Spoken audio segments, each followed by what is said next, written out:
Vamos a continuar con el módulo Normas comunes de los procedimientos de contratación.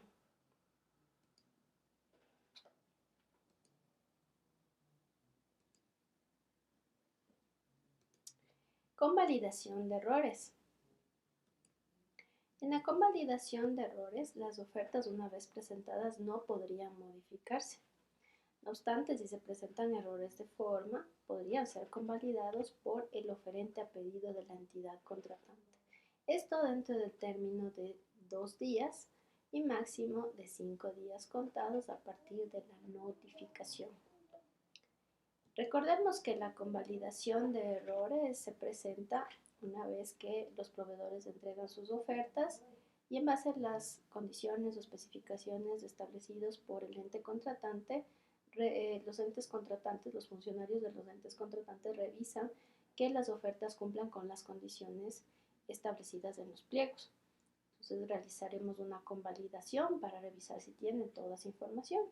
Entonces, las ofertas deberían contar con todas las condiciones establecidas en los pliegos. El tema de la convalidación es importante porque impedirá que se descalifique una oferta si es que son errores convalidables.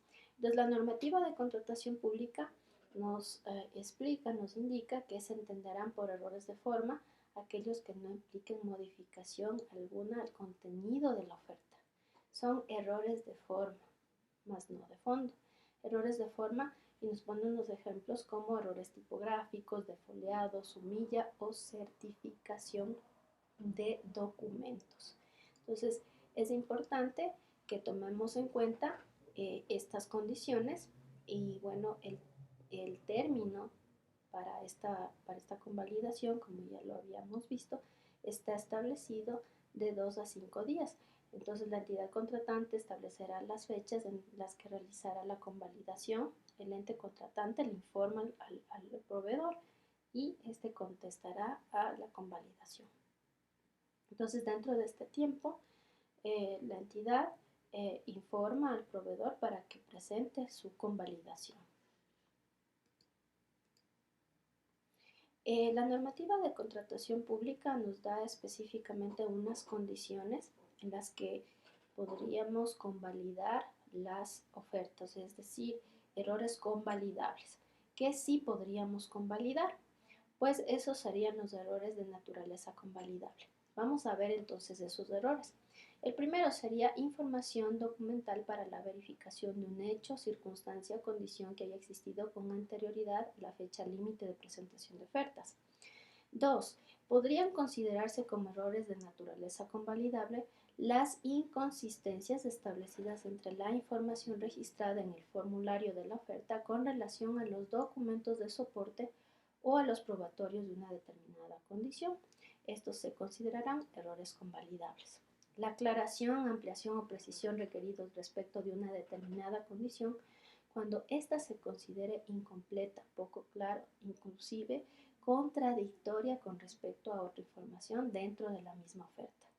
Entonces, los entes contratantes muchas veces nos indican que tienen ofertas donde necesitan prácticamente que se les aclare, ¿sí? Alguna condición que haya establecido el proveedor, pero que al parecer necesitan una ampliación, que les informen, que les indique esa condición. Entonces, ese es un error convalidable.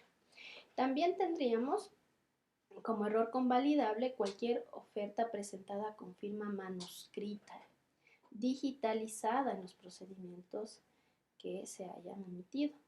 Entonces, recuerdan que habíamos hablado del tema de que en la etapa preparatoria, precontractual y contractual debemos contar desde octubre del año 2020 con firma electrónica en tanto las entidades como los proveedores. Existen proveedores que envían las ofertas firmadas, escaneadas y las remiten a las entidades. Entonces, este error sí será convalidable. El ente contratante le indicará al proveedor que debe firmar su oferta de forma electrónica. ¿Cuáles serán los errores que no son convalidables, no son subsanables? Vamos a ver. La omisión de firma en el formulario de la oferta, la alteración o modificación del contenido de la carta de presentación y compromiso o de cualquier otro numeral del formulario de la oferta. La no presentación de cualquiera de los numerales del formulario de la oferta conforme la condición y naturaleza jurídica del oferente. La omisión o incumplimiento de cualquiera de los requisitos exigidos en el pliego. Esos no son errores convalidables, entonces prácticamente las ofertas que no hayan cumplido con estas condiciones pues serán descalificadas porque ya no pueden ser convalidadas. El tema de errores aritméticos pues también son errores convalidables. Si se equivocaron en algún cálculo los oferentes, el ente contratante realizará el cálculo exacto, le indicará que ha realizado mal el cálculo por tal condición o en tal sección y el oferente debería convalidar este error cometido. En la convalidación existen algunas prohibiciones. La prohibición que nos da los entes contratantes es que no podemos solicitar, aprovechando la etapa de convalidación, pedirles a los proveedores que presenten condiciones o especificaciones o documentación que no haya constado en el pliego desde un inicio del procedimiento. No podemos los entes contratantes realizar convalidaciones, es decir, aprovechando la convalidación de errores, informar a los proveedores que presenten documentos que se olvidó el ente contratante de poner en los pliegos. Eso no está permitido para los entes contratantes, ¿sí? Bueno, esas son algunas condiciones que tenemos que cumplirlas de forma obligatoria, ¿sí? También la normativa nos dice que dentro de esta etapa no podríamos formular aclaraciones o modificaciones, requerimientos, otras condiciones, como les dije, que no estén en los pliegos, ni sobre capacidades técnicas, económicas. Entonces, nada que no hayamos solicitado en los pliegos podemos solicitar en esta etapa. Entonces, cuando la normativa nos dice que en ninguna circunstancia procederemos a solicitar convalidación de documentos o información que no se encuentren referenciados en la oferta.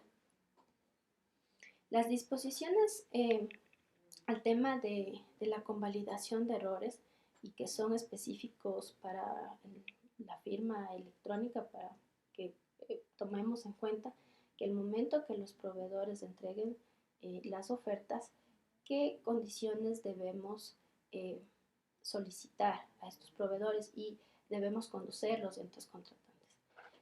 Mire, cualquier oferta presentada con firma manuscrita, y eso ya lo habíamos hablado, si se presenta en la convalidación de errores, tenemos que informar al proveedor que ha cometido un error que va a ser considerado como un error de forma y que por favor entregue su oferta firmada de forma electrónica, ¿sí? Estas son condiciones. Y miren, aquí está el artículo donde lo dice, artículo 157, numeral 4 de la codificación a las resoluciones. Y el artículo 9 de la resolución CERCOP 112 del año 2021. Entonces, por favor, recuerden que se debe cumplir entidades de esta condición, no descalificar, convalidar, si es que ha remitido el proveedor con firma manuscrita. Adicionalmente, la firma, cuando el proveedor firme la oferta, dice que esto implicará la declaración de que todos los documentos presentados son auténticos, exactos, veraces y que el oferente se hace responsable de los mismos dentro de los controles posteriores que se puedan realizar. Entonces ya no es necesario hacer estas prácticas manuscritas de sumillar la oferta en cada hoja, porque ya estamos utilizando otro tipo de herramientas electrónicas como la firma electrónica. Entonces, estas son actividades tal vez que realizábamos antiguas y que bueno, cuando sale la firma electrónica ya no es necesario realizarlas. Para todas las entidades que nos han preguntado si no llega sumillada o foliada la oferta en base a lo que dice el reglamento, deberé convalidar. Como les digo, la disposición del CERCOP es que no se requiere, ¿sí? Si no ha llegado foliada o sumillada, basta con la firma electrónica. Para el tema de la evaluación de las ofertas, es importante que conozcamos que una evaluación eh, prácticamente evalúa capacidades técnicas, económicas y legales de una oferta que va a ser evaluada a través de metodologías. ¿Qué metodologías utiliza el Servicio Nacional de Contratación Pública en sus procesos? Bueno, tenemos una metodología cumple o no cumple o por parámetros cuantitativos. Es decir, hay procesos en los que se califica no por la razón cumple o no cumple, sino por puntajes.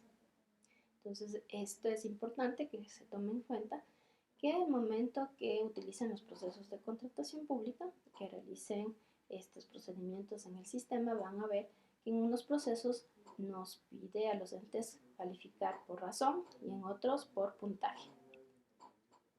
Bueno, para la metodología de evaluación de las ofertas, ¿cuándo aplicamos la razón cumple o no cumple? Cuando el objetivo es la determinación del cumplimiento de una condición o capacidad mínima, económica o jurídica. Entonces ahí utilizamos la razón cumple o no cumple. Y obviamente debe ser exigida por la entidad el tema de los requisitos mínimos.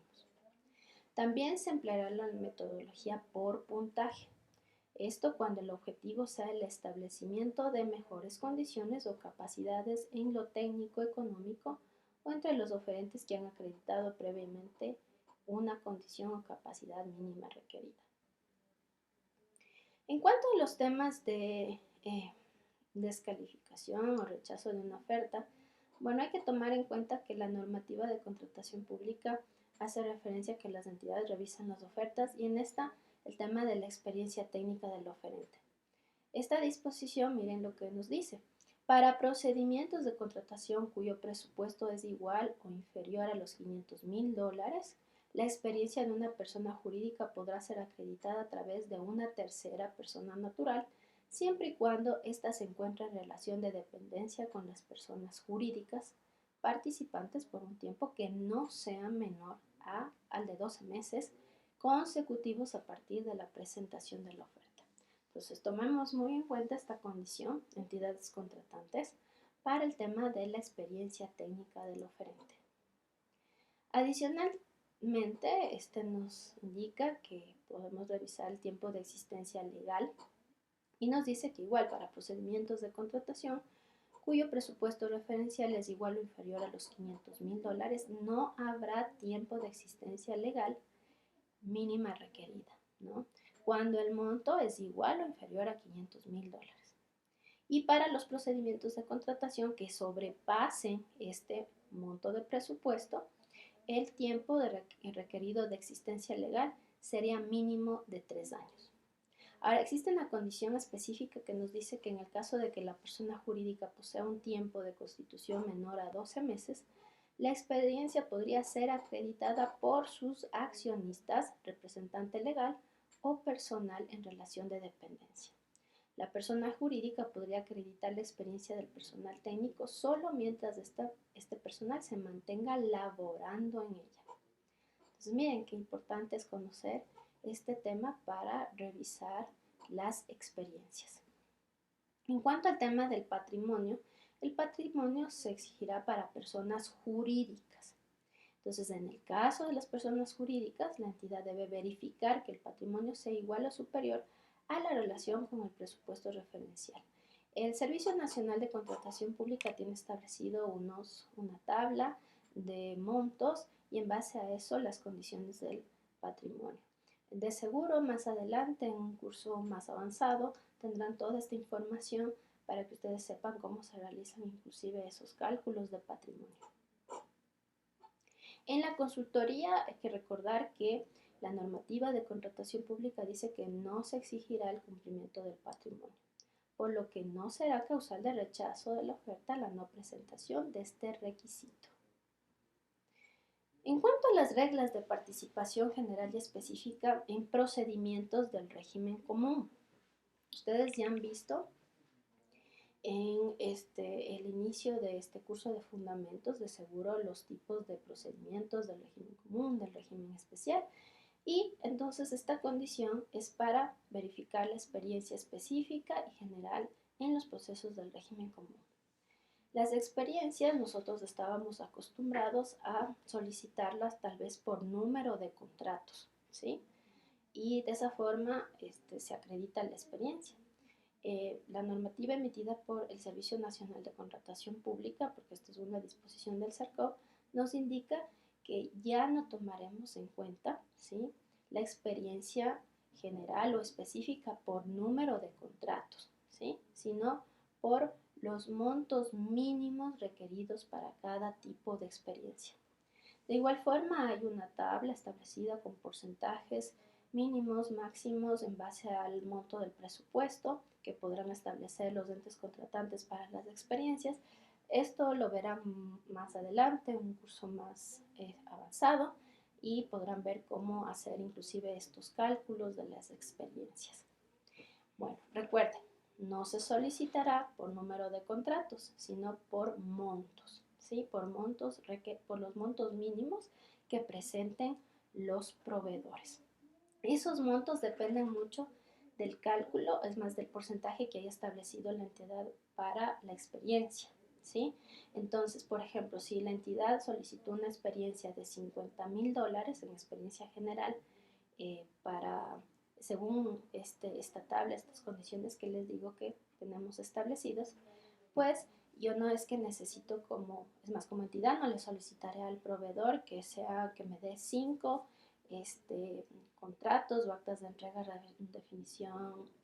actas de entrega recepción definitivas, 5 contratos de $10,000, por ejemplo, ¿sí? O un solo contrato de 50,000. Entonces, estoy diciendo números, ¿sí? Entonces digo 3, 2, 4, no por número de contratos, sino por el monto. Entonces, si en un solo contrato o acta de entrega-recepción definitiva, porque eso demuestra que ha realizado la obra, podría demostrar que realicé o ejecuté la obra, ¿sí? Entonces, poniendo un ejemplo de un mantenimiento de una obra de $50,000 en la que yo participé como oferente, pues si la entidad está pidiendo esa experiencia general, puedo presentarle en un contrato, en 2, en 3, en 5, en actas de entrega-recepción definitivas, ¿sí? No por número. Mientras tenga el monto, pueden ser 10, 20 o 1 o 2 o 3, ¿sí? Mientras llegue al monto establecido por la entidad. Entonces, sumados o que uno solo de ese monto, ¿sí? Entonces, recuerden eso, por favor. Ahora, la normativa también dice si es que con la presentación de un contrato o instrumento se acredita la experiencia mínima específica, el proveedor cumpliera el monto mínimo solicitado de la experiencia general, este contrato o instrumento será considerado como válido para acreditar los dos tipos de experiencia. Bueno, el ente contratante va a solicitar experiencia general y experiencia específica. Entonces, si yo solicito una experiencia general de $50,000 y una experiencia específica de 80,000, si presento la de 80,000, pues ya no necesito entregar la experiencia general, porque ya la de 80,000 cubriría los dos, ¿sí? Entonces, es un ejemplo para que ustedes tomen en cuenta las condiciones que solicita el Servicio Nacional de Contratación Pública, que hay que tomarlas en cuenta. Bueno, en la experiencia general nos dice que podría ser acreditada dentro de los 15 años previos de la publicación del procedimiento de contratación. Entonces, de los últimos 15 años podremos solicitar experiencia general. Con respecto a la comisión técnica, es importante que conozcamos que esta comisión es un conjunto de personas elegidas para realizar una determinada labor. ¿Qué labor desempeñan en la contratación pública? Bueno, ya vamos a ver más adelante que la comisión técnica se encarga de recomendar a la máxima autoridad quiénes serán los adjudicados, en base a todo un procedimiento que vamos a ver a continuación. Es importante que sepan que existen procedimientos en la contratación pública donde es obligatoria la conformación de la comisión técnica. En esa tenemos la consultoría por lista corta, concurso público, la subasta inversa electrónica, cuando el presupuesto referencial tenga un valor que es superior al 0,000002 del presupuesto inicial del Estado. Entonces este monto es, si vamos a los montos de los procedimientos, es igual este coeficiente al monto de la menor cuantía. Entonces son $64,000 y pico. Por favor, revisen el cuadrito con los montos calculados para el año 2021 para que sepan el monto exacto, ¿sí? Entonces ahí podremos establecer la comisión técnica. Por montos inferiores no es obligatorio conformar una comisión técnica, pero habrán delegados que hagan la revisión de las ofertas. En la cotización y en la licitación también es obligatoria la comisión técnica. En el resto de procedimientos no sería obligatorio. Y si conforma una comisión técnica en el resto de procedimientos, pues no es un problema, no habrá una sanción o una observación, es válido que lo realice. ¿Cómo se conforma esta comisión técnica? Bueno, se conforma por un profesional delegado por la máxima autoridad, quien la presidirá, ¿sí? El titular del área requirente o su delegado, un profesional afín al objeto de la contratación designado por la máxima autoridad o su delegado, y si la entidad no cuenta en su nómina con un profesional prácticamente afín al objeto de contratación, pues lo podríamos contratar de forma temporal para que aporte o ayude o pueda realizar esta ayuda a la entidad contratante al momento de la evaluación, ¿sí?, de las ofertas. ¿Qué disposiciones existen para la comisión técnica? Primero, hay que tomar en cuenta que los miembros de la comisión deben ser funcionarios o servidores de la entidad contratante. Y específicamente en la licitación, cuando tengamos un procedimiento de licitación, ¿sí?, intervendrá con voz pero sin voto el director financiero y el director jurídico, quienes hagan sus veces o sus respectivos delegados. La comisión técnica además se reunirá con la presencia de al menos 2 de sus miembros, uno de los cuales será obligatoriamente el presidente, quien tiene voto dirimente y adopta decisiones por mayoría simple. Los miembros de la comisión técnica no podrán tener conflictos de intereses con los oferentes. De haberlo, será causal de excusa, ¿sí? Ahí me excusaré a ser parte de la comisión técnica si es que tengo conflictos de interés con los oferentes que están participando en el procedimiento. En la comisión técnica también es importante conocer que la comisión técnica va a designar a un secretario por fuera de su seno, ¿no? Entonces, habrá también un secretario en la comisión. En sí, la comisión técnica tendrá la responsabilidad de elaborar los informes que serán dirigidos a la máxima autoridad de la entidad. Incluirá análisis correspondientes del proceso y la recomendación expresa de adjudicación o declaratoria de cierto del proceso. Recuerdan que les había comentado en la parte de la evaluación de las ofertas que una vez evaluadas, la comisión técnica se procederá a recomendar a la autoridad quién será el adjudicado. Bueno, es parte importante del proceso esta comisión técnica, ya que es la comisión quien evalúa todas las ofertas y en base a las condiciones que se hayan cumplido, pues informa, ya sea por el puntaje o por la razón de calificación, le recomienda a la autoridad la adjudicación. También es importante que sepan que en vista de la cantidad de ofertas que tengan, la comisión técnica podría solicitar o integrar subcomisiones de apoyo, ¿sí?, para la revisión de las ofertas presentadas, ¿sí?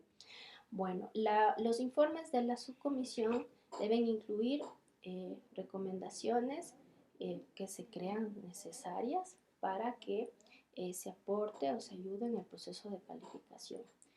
Si conforman la subcomisión, pues deberán revisar toda la información, analizar y avalar a todos los informes que haya presentado la subcomisión y debe asumir la responsabilidad, ¿sí?, de esta calificación hecha por la subcomisión sin perjuicio de las responsabilidades que se realizarán a la subcomisión.